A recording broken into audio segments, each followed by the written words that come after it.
Hey guys, welcome back to the NFA Review channel. Today we're going to review the Davinci Arms Bambino.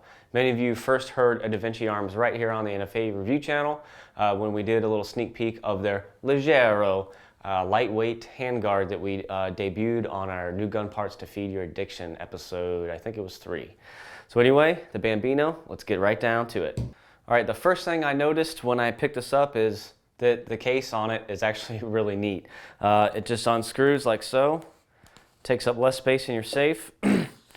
The manual is inside, as well as caliber rating designation written on the tube so you don't get that mixed up.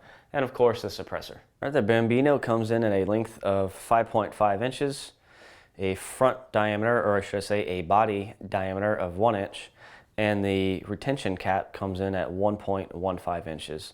It weighs 4.5 ounces on this lightweight version, and the suppressor tube itself is constructed of 7075 T6 aluminum. While we start to take this apart, one thing becomes very apparent. The takedown tool is built into the suppressor. I've reviewed tons of 22 cans out there, and you get this little tiny takedown tool that you leave at home or leave in your parts box and it's back home, and you can't get a suppressor that's been shot a lot, you can't get it apart. This one is actually built into the end cap. So I'm going to go ahead and illustrate here how to take it apart.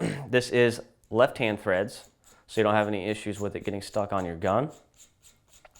Unscrew your takedown tool. This is so cool. It's built in. What a great idea. And then you can loosen the rear blast chamber area, okay, which is normal threads, okay. Turn the can around, and it interfaces with the front cap, which looks like a standoff type thing, but it actually interlocks with the nut pattern on here. And that's all there is to it. Let's go ahead and make a bunch of noise dropping all these out. Got them. All right, as you see here, we have 7 baffles. The first one being a stainless steel blast baffle. This is 17.4 heat treated stainless. The other 6 baffles are 7075 T6 aluminum with a type 3 hard coat anodizing on them. Now you're looking at these and you're like, these are not familiar to me. That's because these are a step cone with what they call a modified mixer ejector. So what that's doing is as the gas passes through the bore aperture in the suppressor, it's creating a cross-jet effect, which other cans accomplish as well. This is just another way to do it. And that cross-jetting is going to slow down the gas behind the projectile. The slower and cooler those gases are when they reach the atmosphere, the quieter your can's going to be. Assembly straightforward. I found it's much easier to stack these baffles on a flat surface like the table here. Now they're going to give me some issues. One thing to take note of, these baffles do fully encapsulate all of the lead and carbon so you don't get them stuck on that tube wall. So it's a lot easier to clean. It's something that the industry as a whole has embraced, thank God, because the older cans I don't even clean anymore. This one I'm having a problem with, guys. Let me force that in there. There you go. All right, once you have your tube stack lined up, stack your blast baffle against the blast chamber. Slide your tube over with the exposed threads down. There you go. And again, what's one of the coolest parts about this can? The takedown tool. It's built into it. Right here, tighten that down, throw the end cap on. Grab my tool here, it's gonna make my life a lot easier. Yeah, love it. One thing we're gonna do, guys, is we're gonna shoot this in my backyard, because let's be honest, that's why you're buying a 22 can. Whoops, left-hand thread. You're buying a 22 can so you can get away with shooting in your backyard, and it's the gateway drug, so most of you are buying this so you can shoot it in your backyard. So yeah, let's do some unsuppressed and suppressed shooting. Let's get right down to it.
All right, final thoughts on this can.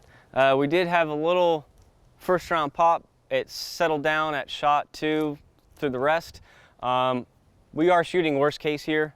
It's a 22 can. You want to shoot in your backyard, so we shot in the backyard. We're dealing with a fence on either side, my house, and the wood line. So it did echo pretty bad, but from the shooter location, it sounded good. Just the woods were just amplifying everything. We had a little bit of water to it, quieted right down. You could definitely get away with shooting this in your backyard all day long. Something else I want to touch base on before I let you guys go that's very important. Davinci Arms is going to offer free lifetime upgrades to their cans. So if you buy this today and you send out your tax stamp, and then they come out 3 months later, hey, new baffle design, it's quieter. You don't MF them to death. You just give them a phone call. As soon as your can clears, you mail it to them, and they upgrade it absolutely free. It's pretty awesome. So yeah, thanks for watching again, guys, and make sure to subscribe on YouTube, Facebook, Full30, and Instagram.